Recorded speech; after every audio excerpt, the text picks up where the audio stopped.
All right. Hey, everybody.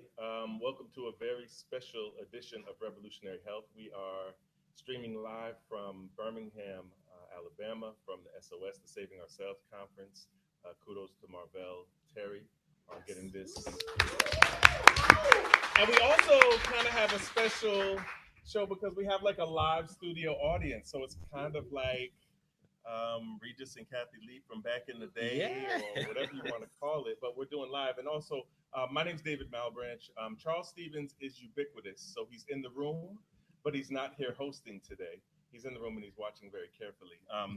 But we have some guests in the room. We have Larry, we have Michael, we have Alphonso. I'll let them all introduce themselves, and then we'll kind of get into the discussion for the rest of the show. All right. I'm Larry Scott Walker. I'm from Baltimore, Maryland, but I live in Atlanta, Georgia. I am a co-founder and executive director of Thrive SS Incorporated. Wonderful. Nice. L. Michael Gipson. I am a counter-narrative project advisor as well as consultant. I live in Washington. Well, I live in Detroit, Michigan. I got to stop saying that. I live in Detroit, Michigan. Obviously spent quite a bit of time in Washington, D.C. And I'm Alphonso Mills. I live in Atlanta, Georgia, by way of Charleston, South Carolina. And I am a member of Thrive SS, and volunteer with them pretty often. Excellent, excellent. And also a reminder, Revolutionary Health is a project under the broader context of the Counter Narrative Project. So you can check out the Counter Narrative Project on Facebook, on Instagram as well. Also, we're on Twitter. And if you want to, we're going to be fielding a lot of questions today, both from the live studio audience as well as from people on Facebook Live. So if you have any questions as we kind of bring stuff up, please say the questions. And always we have Johnny Cornegay, who's kind of running the whole thing over here. Kudos to Johnny Cornegay. If Johnny Cornegay doesn't do this whole thing doesn't run. So don't forget to like, share. Yeah, do all that kind of good stuff and ask questions. Johnny will relay them to us, and then we'll kind of go from there. And I think I wanted to start off with and I guess I'll start off a little bit on the topical side, because there seems to be a lot of discussion about suicide in the major media. And there were a few things that came up. A few weeks ago, we found out that the brother Timothy Cunningham, who had disappeared for a little while in Atlanta, Georgia, was found deceased in a nearby lake, and then they ruled it as a suicide. And then there was a story that just came out this past week, basically describing how they were surmising this whole narrative about what was going on. He wasn't comfortable with his sexuality, so on and so forth. And that may have been why he killed himself. And then we also had the suicides of Kate Spade and Anthony Bourdain today. So I wanted to kind of open it up to you guys to talk a little bit about that. And as far as suicide, why this is coming up now, and what y'all think? Well, I think one of the things that came up that was most shocking was CDC said there was a 25% increase, and that the increase was happening in every state in the union. That everything, while there were some differences in terms of some places like North Dakota, interestingly enough, had higher rates than, say, Washington, D.C., that across the board, people were committing suicide more. And I think it brings up questions of mental health. It brings up questions of what are the psychotherapeutic drugs doing for people who are trying to use them, and are they contributing to this? How much of it is a resiliency issue? As people who follow me on Facebook know, my mother committed suicide 5 years ago. So this is a very personal topic for me about suicide in the Black community. Right. And so I think it's a conversation we need to be talking about. And I mean, we definitely have seen spikes among Black men and Black women, though interesting enough, in the 2016 data, Black men have finally declined after several years of increasing. So yeah, we'll see. Absolutely. I think it's interesting seeing the community reaction to it. Right. Because, people are not kind of giving that expression of, love on people and tell people how much you love them. But that's something we should be doing anyway. Right. So it's interesting to me seeing that, and now people are really starting to see, okay, we need to do something about this. Yeah, which is interesting. What do you think? And for me, it just accents the need for more mental health, destigmatizing mental health, especially in the Black community. I know that coming up, gay in a Pentecostal church, suicide was one of my options.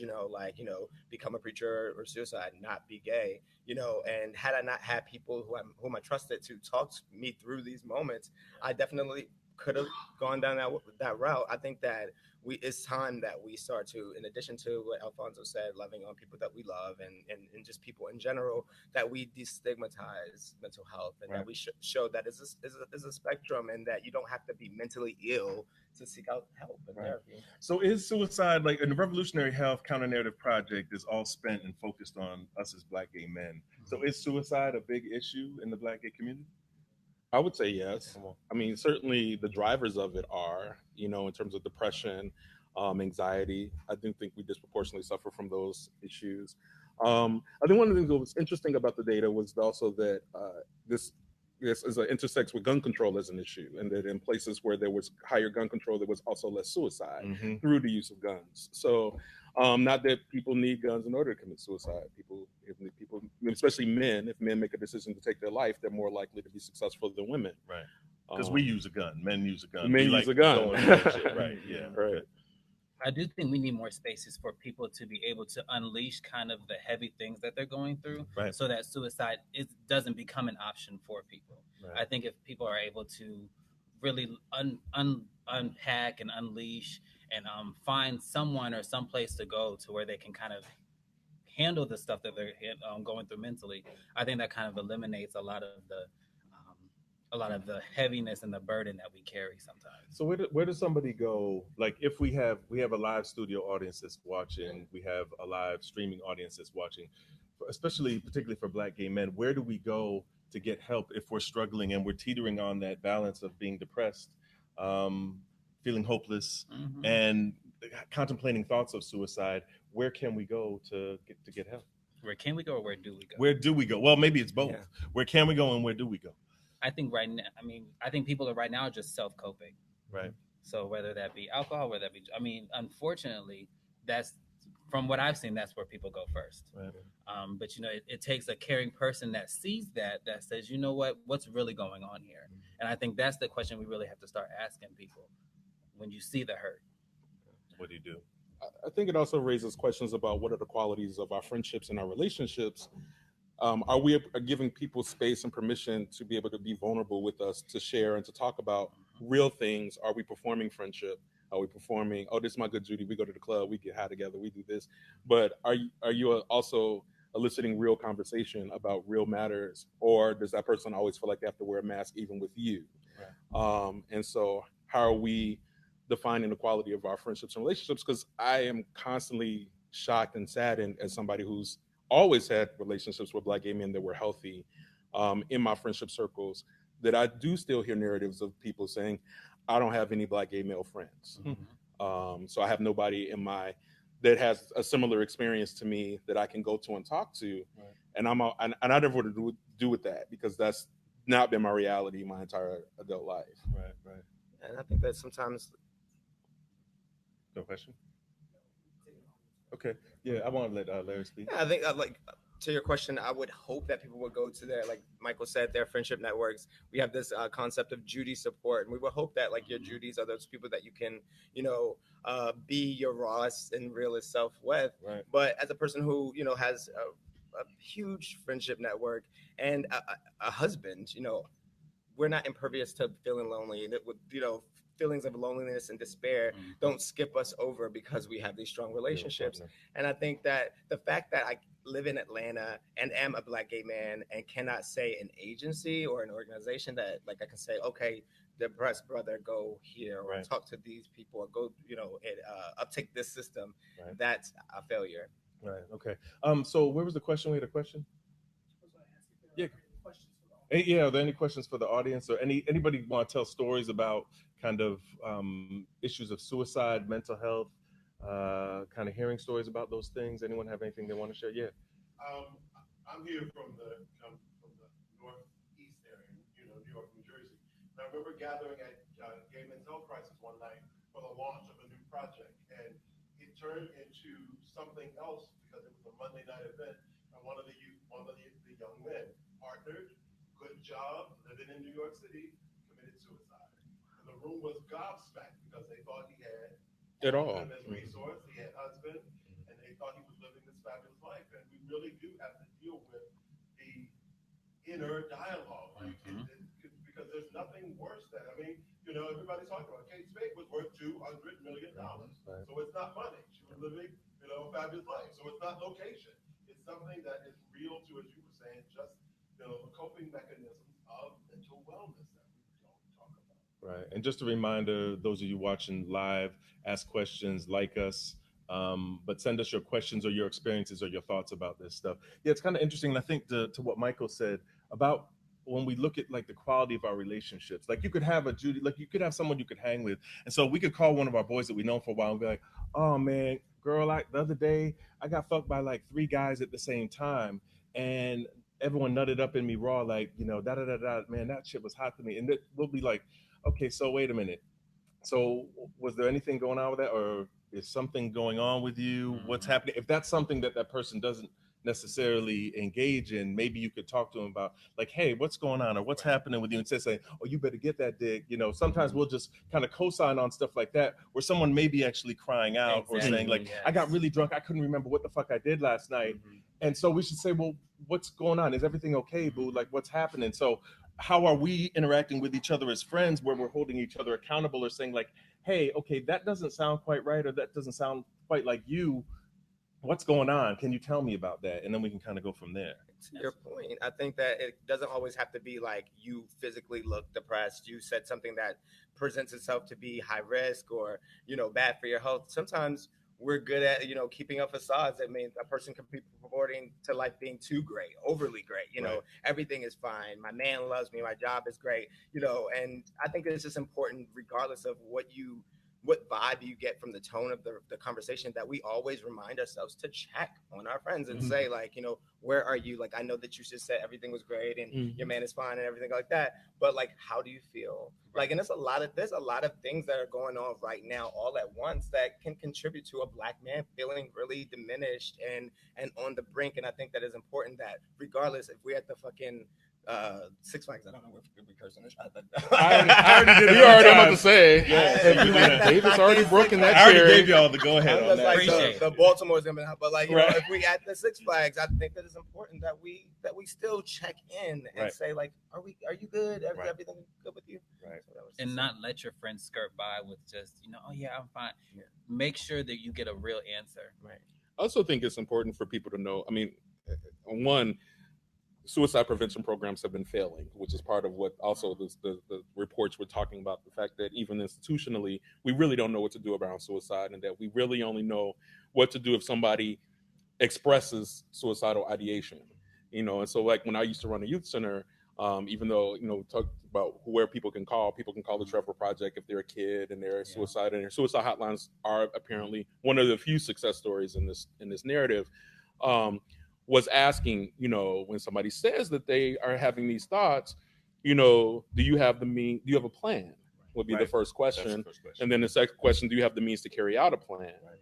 And then if the answers to both of those are affirmative, then that's your call to say, you know, do the next step, even if the next step is uncomfortable for your friendship, if the next step is uncomfortable for your relationship, because that person has expressed that they have all the means and the tools to do the job. Right. And that's when you might have to call, you know, whatever the social service agency is in town, or, you know, unfortunately, we no longer feel safe calling the police anymore on people with mental illness, because, you know, they might go and kill the person, or that person might, you know, do death by cop, suicide by cop. So there, you know, you unfortunately what that is. Yeah, well, you know, there are people who know that the cops will kill them, right? And so they will act out of a mental health moment, and be murdered by the cop. Right. And that's suicide by cop. That is a thing. Right. And so unfortunately that isn't a tool at our disposal really.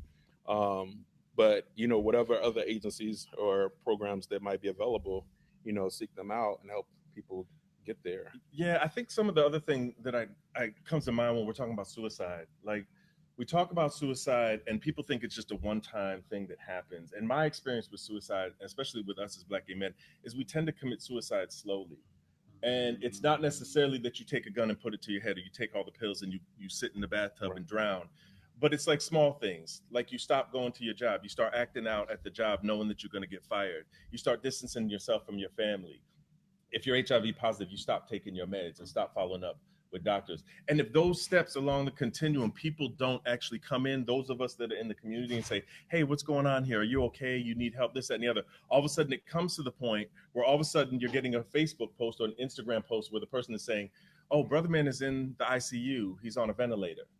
And you're like, oh shit, what the hell happened? Right. But then when you look at the past, you could see that it was leading that way. So I want to get us to the point where we're talking about suicide, not as this one event that happens, but sometimes as a continuum process of people losing hope, not feeling connected. And I think where I connected with you guys being here, Larry and Alphonso, today is talking about Thrive SS. And when we talk about like solutions and what we can do and how we can get to the point where people feel connected and whole and with community before it gets to that point. Tell us a little bit about Thrive SS and kind of what y'all do. So Thrive started out of an effort to offer holistic support to people that look like us. Myself, Daniel Driffin, and Dwayne Bridges came together, and just after a young brother in the community passed, succumbed to, HIV-related ailments and transition, we were like, something has to give. We have to do something that is effective and that feels like us, that feels like home. So what we did is we created secret private networks online, and Atlanta being our largest one. To date, we've recruited 800 plus members around this. Like you were saying, like we found that like feeling like you have duties, knowing that you have a support system to turn to when you're out of meds, when you're feeling like you want to go off your meds, or you just need to talk about just random shit, is important. It is vital to our health. Speaking of the subject of mental health, we have a group called UA Headspace. So we have these subgroups, one of the groups being Headspace, being a group where you can come and talk about, feeling depressed or, feeling alone and stuff like that. And it's treated in a way that is appropriate for that. It's not being buried under a Beyonce, post or Ain't This Man Fine post. It's a space specifically designated for that. All right. And to kind of bring it to our backyard, I was diagnosed with HIV 2012. Right. I joined Thrive 2016. In between that time, I struggled with disclosure, I struggled with family, I struggled with school, and had nobody to talk to about it because I felt, even living in Atlanta, I felt so detached from the virus and even what that means, combining the virus with now it's a part of me. Right. So the minute that I joined the organization, it was legit like the world was just kind of lift off because everybody in the group is positive. So then it's not something that you have to worry about. You're not worried about anybody coming at you about it. Everybody understands. So having that kind of literal support, it impacted my whole outlook on just holistically in life. What was it about Thrive SS that got you? What was it specifically about some of the connectedness of the programs that were offered? Interestingly enough, I didn't know too much about the programs, but I was with some friends at Pride, and I didn't know a whole lot of people. I was just kind of going with a small group that I know, and we're walking through, and they're giving hugs, and oh hey, and I'm just like, how do y'all know all of these people? And it was amazing, but the genuine love that they showed to each other was probably the biggest thing that was like, I want to be a part of something like that. Right. So, and then after joining and really diving into everything that they have to offer, it just makes you look at HIV in a completely different way. Okay. So it's, people love to say HIV doesn't have me. I have, I'm not saying it right, but y'all get the gist. Exactly. And was that the intended purpose of it? Like when you listen to Alphonso talk about that? Yeah. So like, people in the community, I have to hold up some people like Craig Washington and people who have poured into me over my career and just my maturation in general. Right. They would talk about the days where we had to depend on our brothers, like they were our only form of support. And we use the definition of support being, taking on all or some of the weight of the thing. And we wanted to do that. We wanted to create these beautiful moments that Craig talked about and stuff like that. And when we did, we encouraged our members to make this what you want it to be. So when Alphonso was added, the place became a lot more Alphonso, more loving and just like an open heart, Right. And it is important that we have ownership of a space, because what we're seeing is that an agency can be given $50 million and still do us wrong. Right. You know, we're the reason you got the money, but like the way that you're administering your work is so ineffective, and it actually makes me not want to come to the agency. Whereas with Thrive, it is what you want it to be. It's for us, by us, Absolutely. to the core. Yes. You know? All right, fair enough. We have an online question. So Johnny. Was actually two comments that I'll then turn into a question.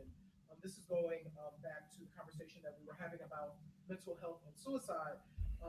There was a comment that sometimes the despair shows up as workaholism and overeating. Things can look normal and acceptable. Another comment came in related to our brother Timothy himself. My question is, how do we grapple as a community? I'm asking this question based on the comment. Right. How do we grapple as a community with thoughts that Timothy may not have committed suicide and thinks that his death should be looked into? So how do we grapple with or talk about that as well? That's a good question. So the first comment, for if the people who were watching online didn't hear, was that sometimes it can manifest as like workaholic, or I think, what was those? Despair. Overeating. Yeah. And I think when we think of addictions, a lot of people go straight to drugs or sex. Right. And people can realize, and I can speak for myself too, when I get stressed out, I gamble. So I sit in front of a slot machine for like hours and it gives me peace. But I realize, like, as I'm watching my bank account go down and shit is getting kind of, and I'm like, wait a minute, I'm like spending my money in different ways. So people have to realize that, like, workaholic is kind of a form of stress coping, and any kind of addiction where you overcompensate for one thing. So that's a part of it. The question that Johnny asked is a good one, because there was a lot of pushback when Timothy Cunningham, the brother from the CDC, when they found they ruled it was a suicide. And then all of a sudden you saw this narrative from the Atlanta Journal-Constitution that said, oh, he was disappointed in his job. He was, struggling with his sexuality. All these things were kind of going on. How do we as a Black gay community deal with that? Because we're looking at it. I know my initial reaction was, that doesn't sound right. It almost like it sounded like it was made up or made for TV or some kind of narrative that someone pushed. But because he's not allowed to tell his story, he can't set that shit straight. And so how do we grapple with that when we see this? Because we know that actually does happen. There are brothers who kill themselves over their sexual orientation, and because they don't feel comfortable in expressing their sexual orientation. So it's not out of the realm of possibility. But how do we grapple with this, whether it's going to be viewed as a stereotype or as kind of a cliche, but this real brother who existed and navigated this world is now not with us? I think we have to be careful about the pedestals that we place people on. I think so much of that narrative, and I was guilty of one of the people who was like, that doesn't sound right. I think that there's something else going on. This is before the family co-signed, right? Because initially the family was looking like it was suspicious too. But since then, the family has kind of said that there were problems and things leading up to it. But part of it was that, here's the successful brother who went to Harvard and has a PhD in Morehouse. Right. And I think we do a thing around our leaders. We do a thing around our success stories where we just assume that because they've achieved these things, because they're, a Dr. David Malebranche, or that they're somebody else, that they can't, because my life in comparison feels like less, surely they're not struggling with these issues. Right. And oftentimes when we see the stories of the suicide that makes the news, it's the success story. Right. It's the one who made it out. It's the one who got the degree. It's the striver. It's the striver. Right. And so we have to be careful that as we're as we're affirming people and celebrating people, we're also still keeping track that they're human, right, and that they have the same kind of struggles as anyone else, right, regardless of their success or their credentials. Right. Man, I wonder if, sorry. We got a comment over here. Yes, sir. Yes, just a question. I had heard Malcolm's part, right, that says kind of about some of the intergenerational work that y'all doing. Nice. Y'all elaborate a little bit more about what like there? Okay. The question is about intergenerational work that goes on in Thrive SS. That's a great question, Max. So another one of the subgroups that we have is an HIV and aging group called Mature Men of Color. And basically it's exactly that. So, we deal with the issue of HIV and aging and what that looks like. What does it mean to be a person who has been taking these drugs for, multiple decades, 30 years? How does the obsession with youth and youth culture that we often find in same gender loving communities, how does that affect and how does that land on people who are aging? Right. Like we all are, we're all aging. Right. we're very intentional about like, creating that space, but then also the things that we do within the larger group, like the I Thrive campaigns and things of that nature. Right. We're doing that with the mature group. So this past, was it? An HIV awareness day that just passed. Oh, no, the National Long-term Undetectables Day. survivors.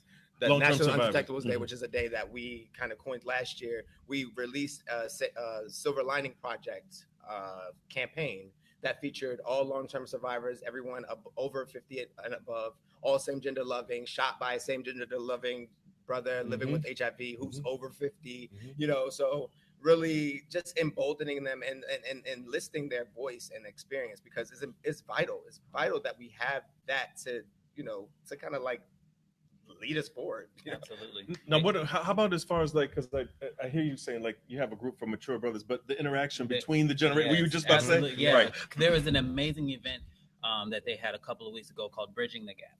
So it was specifically tailored to talking about the interactions between the older men in the group and the younger men, because I mean there's a mature men, but there's also a group for the youth, 18 to 24, I believe, 29. And there can be so much to learn from both sides, but it's like, how do you communicate that? How do you do it effectively? How do you present it in a way that the other person will receive it? Right. And that can be really hard going from youth to mature and mature to youth. Right.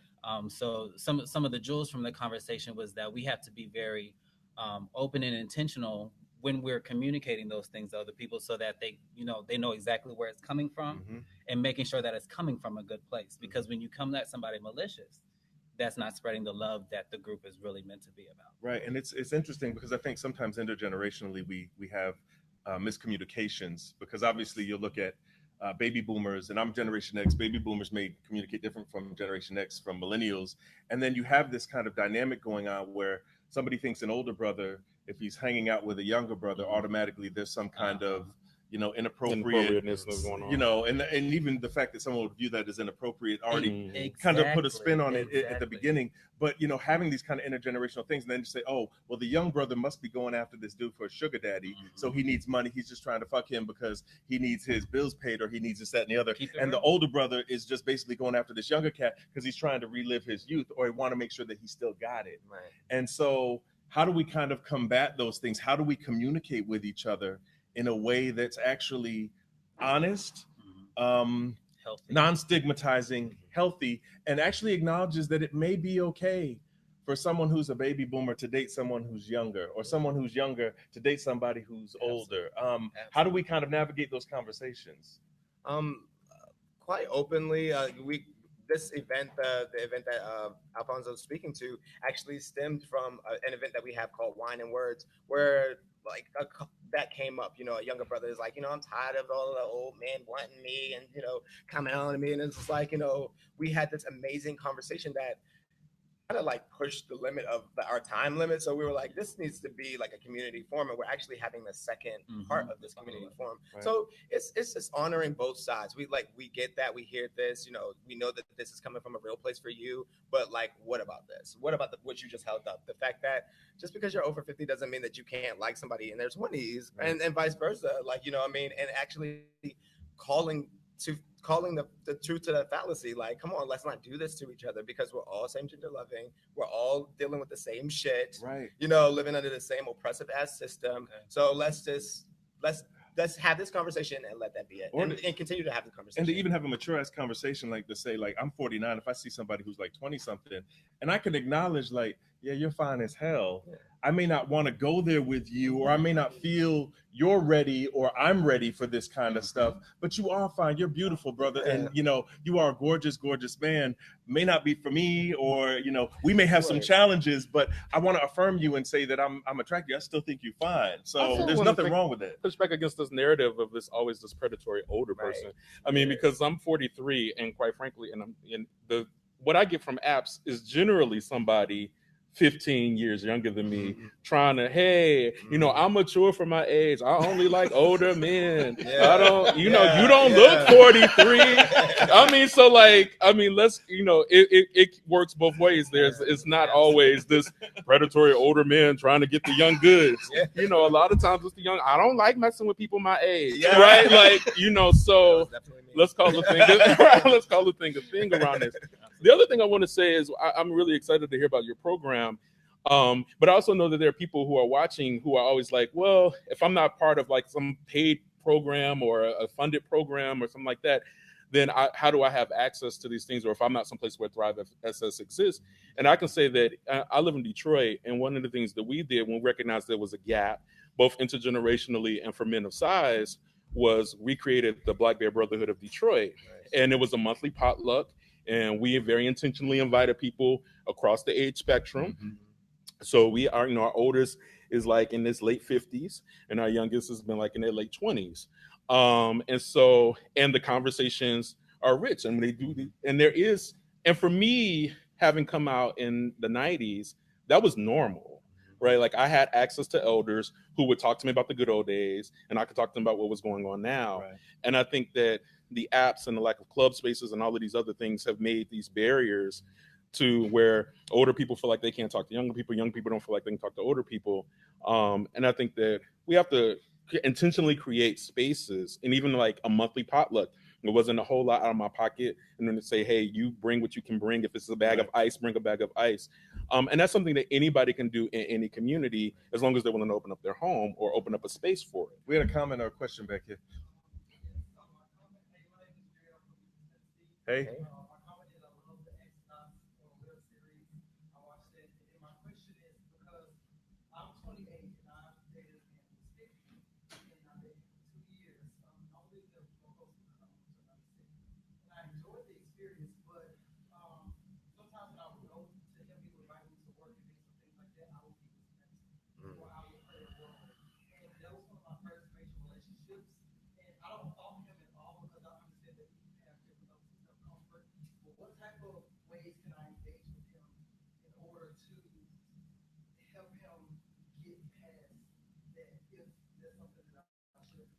All right, I'm gonna paraphrase a little for you because I know the studio, or not the studio. I like saying that studio audience. So I know the studio audience. We got a question from the studio audience, but for our live streaming audience. So we have a brother who's 28 years old, major relationship with someone who's 58. But when they go to public settings, when there are older people around, he calls this younger brother his nephew. And so the question was how he can kind of work with his older partner to kind of make that work or kind of navigate around that. So he's not responding in such a stigmatized way, because it sounds like even if the people wouldn't stigmatize him, he's already internalized it enough where he's already calling you nephew before. And that's funny because I have somebody that I adopted as my nephew, and I call him nephew. He calls me uncle all the time. I'm sure some people like giving us the side eye now about that. But it could be so. But I mean, what do you guys think as far as, and I'll open this up to both the studio audience as well as the streaming audience. Like, what do you guys think about a situation like that? How do you navigate that in social spaces where there's so much stigma around intergenerational dating? Let me start by saying me personally, I wouldn't be able to handle somebody giving me a title that I don't accept. Mm-hmm. So, and that's not something that you have to accept either. So, before I would even get to a point like that with somebody, I would have to make sure that who we are to each other is who we are to each other, regardless of where we're at. Mm-hmm. Because to me, that I take that as you're ashamed, you're embarrassed, all that kind of, and I don't have time for that. I don't have to have time for that, and I don't have to deal with that. So to me, it's about just making sure that if we're going to be in this relationship, you have to be able to handle what comes with it. People are going to talk about you to the day you die. Right. The world shames you enough. You don't have to shame yourself. Okay. Okay. Right. Like if the love is true, if the love is genuine, anybody else's opinion doesn't matter. Right. Stefan, you were going to say? Yeah, I just think to this that, the weaponization of Black bodies occurs across multiple facets of our culture and community. We talked about HIV criminalization earlier, and that being sort of one of the ways in which that happens. And certainly we can talk about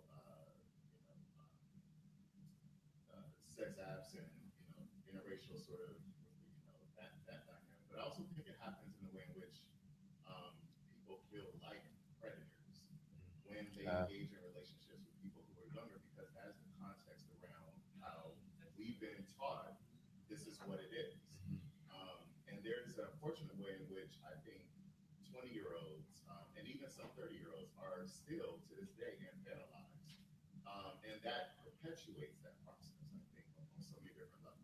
Right, that's a great comment. We're talking about, in case the streaming audience didn't hear, the weaponization of Black bodies, talking about HIV criminalization. It's like society creates this context where everything is about predatory behavior, particularly within intergenerational relationships. And I would say to the brother that said that, I do think it's important that when you talk to him, like acknowledge that this didn't just come up organically and spontaneously combust within him. This is something that he's been programmed to believe over the years. So it's not necessarily his fault, but he can do something about it. And that's one of those things too with like intergenerational relationships. It's always assumed that the older brother is going to be teaching the younger brother something. And that's a fallacy. The younger brother has so much to teach the older brother if the older brother would actually listen and open up his eyes for that, open up his ears for that. Yeah.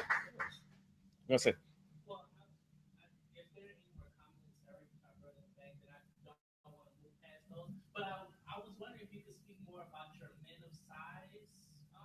I'm so here for that. Yeah, you have to be careful because you're gonna have to define what man of size. There's a question about what a man of size.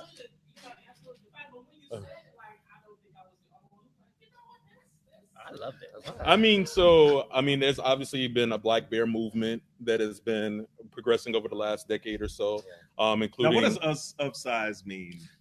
Well, to me, I mean, I could think dick size. I could think other size. Like you could think about different you things. would think that. Whatever. Nobody else is thinking about that. I say Clarity is our best. See, and y'all are laughing because I'm saying what y'all were thinking. Oh, wow, really? That's okay. why. All right. So break down what men of size means for those men people that may not be. So men who's of a certain body size. Right. And there's some white bear culture language that's been adopted by Black bear culture that talks about, everything from, guys who are otters, who are slim with a belly, to guys like myself who's a bear, to muscle bears, to chubs, to super chubs. So there's a language around all of that. And there are chasers. There are men who like men of size. And that's who they gravitate towards. That's who they want to be in a relationship with. And so part of what we did in Detroit was, there's one Black gay club, the Woodward. It's primarily young and small-bodied or average-bodied. And so a lot of those brothers didn't feel comfortable going into that space on a regular basis. And so I created as the founder, the Black Bear Brotherhood with my brothers. And initially it started as a potluck, as a barbecue 1 year ago last month in May, and 12 people showed. This year, 1 year later, we're at a list of 60. Yes. And growing. Right?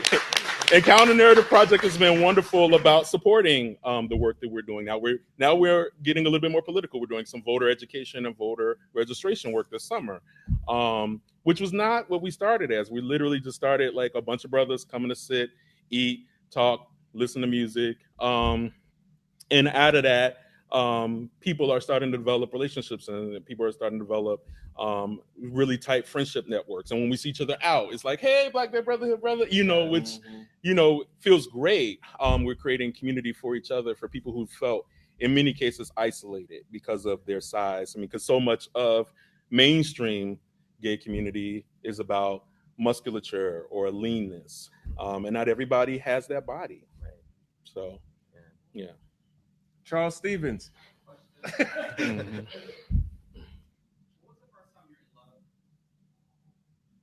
Is that for everybody? Yeah. Charles Stevens is asking the question, when was the first time you were in love? Honestly, I feel like the first time I was actually in love, and this is no bullshit, I think I was in love with my brother. It wasn't a romantic love, but like he was the first Black man in my life that actually felt like saw me. And he showed me, like, he modeled for me like how my suitors were to treat me and were to respond to me. He poured into me religiously, and I think honestly, I can honestly say that the first time I actually felt in love with somebody, like I cannot live without this person, it was honestly my brother Larry LaPearl Walker Jr. Um, the first time I fell in love was in college. It was with a brother, and I know he won't mind me saying his name on here. His name is Mark Coleman, and he's since like married and doing his thing. But this was in college, and we used to DJ together at parties, and we were friends before that. But I just found myself like this brother's fine, like he's beautiful, and I'm gonna step to him. And we started messing around, but we were I think 18, 19 at the time, so both of us like hormones were raging. We weren't mature. I messed a lot of things up. He'll tell you that.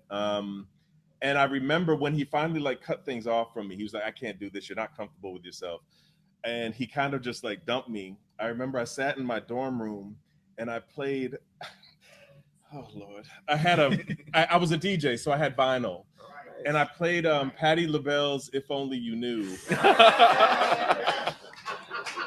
And That was real loud. And I That's awesome. curled in the fetal position and cried, playing it over and over again. And I was mad because he was having sex with some white girl in one club. And I was so mad at him that he was doing that. And I was like, if only you knew how much I do. I was going in with that. But that was the first time that I really knew I fell in love. I could think I've had relationships where I fall in love after that, but that was the first time like I knew I was in love with it. I was in love through and through.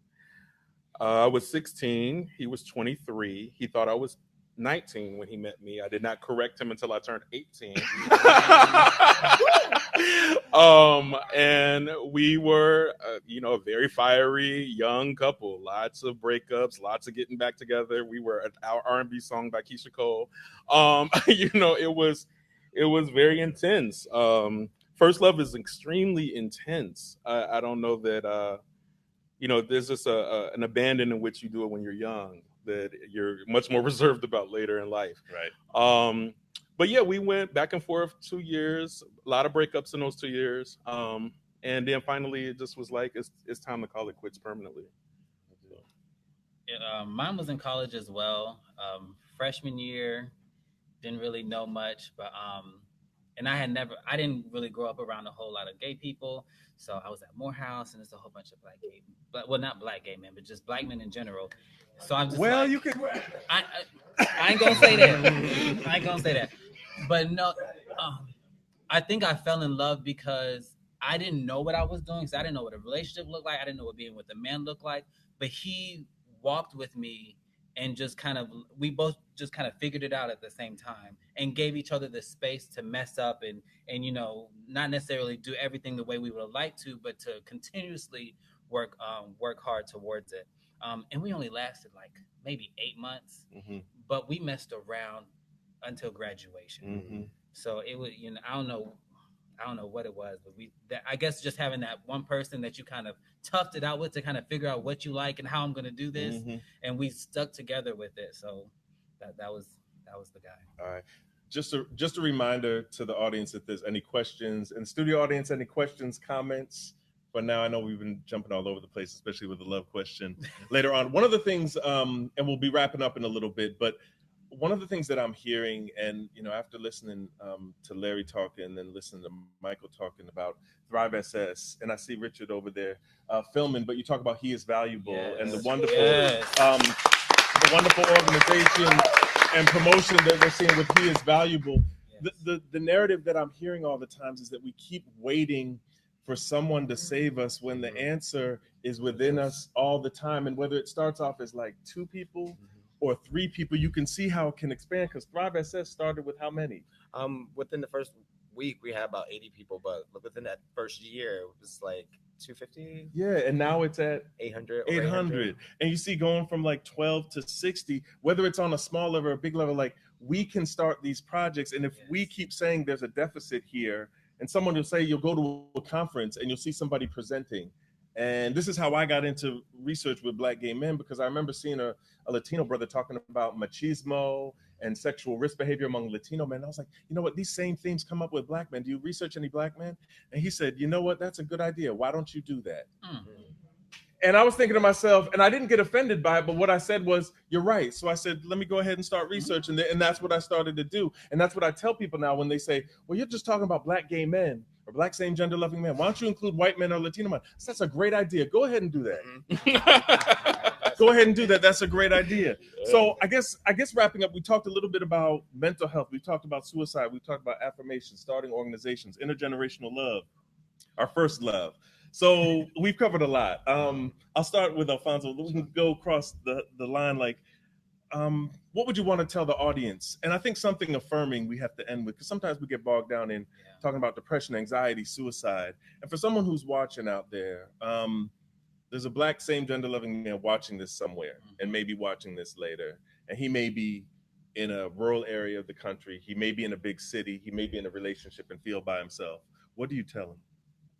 Who you are is beautiful. And don't be afraid to be who you are.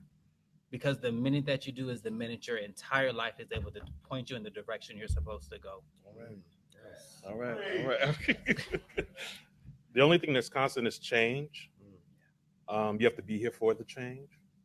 And I doubt very seriously there's anybody in this room who's not been there at some point in their life. And the fact that we're still here means that at some point we figured out how to get over and how to recover and how to heal. And there might be somebody who's struggling with that right in this room right now. And I say, to you, one step in front of the other each day, your breath. And in terms of community, if you have an idea of what the community is that you want to see, just go do it. I didn't wait for anybody's permission to start Black Bear Brotherhood. And we did it very slow and intentional. Anybody can do this. Anybody can figure out how to build community right where they are. And I'm not going to tell you it's not work. It's work. It's a lot of work. It's a lot of sacrifice, but it's worth it. It's so worth it. It gives back. E and all of the above. Like, no, I would say, find black gay brother, find another black gay brother or brothers and love them. Yes. Love them so much and so hard that love, it transcends them and it falls back into you. If you're feeling despair, allow yourself the space to feel that way. You are not despair. You are not HIV. You are not criminalization. You are beautiful and you are enough. And you have people right where you are who love you and who want to love you and they're ready to love you. And that's it. That's it. Amen. I would say to the black same gender loving men out there, love yourselves, check on each other. No one else is going to be as good about checking on ourselves as we are with each other. And don't just check on the strong ones.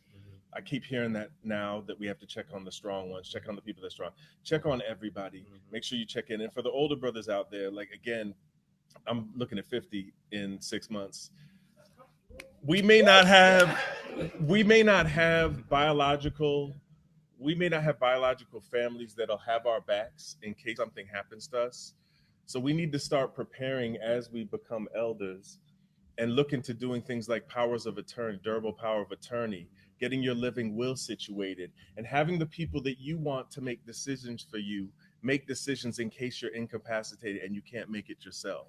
Because we call ourselves family, and so we kiki at the clubs, we hang out with each other, we affirm each other on other spaces. But when we age and the shit really hits the fan and some medical condition happens, do you want the family that kicked that person out of their home to be making medical decisions? Or do you want it to be one of your brothers who you formed and you've chosen to be your community with? So I'll leave with that. But I want to thank everyone on the panel for joining us today. This has been a wonderful Revolutionary Health. And thank David for moderating really well for the first time by himself. Yes. I want to thank our studio audience. And I want to thank everyone else from watching. Obviously, the Counter Narrative Project is on Facebook, Instagram, Twitter. You can also go on YouTube to see our videos with Revolutionary Health. So please like us, subscribe to the YouTube channel, and Tuesday nights, usually at 7 p.m., we do Revolutionary Health, and we'll be back, I think, this Tuesday. So we'll be back there. So I want to thank everyone for watching and have a wonderful, wonderful weekend. That's awesome.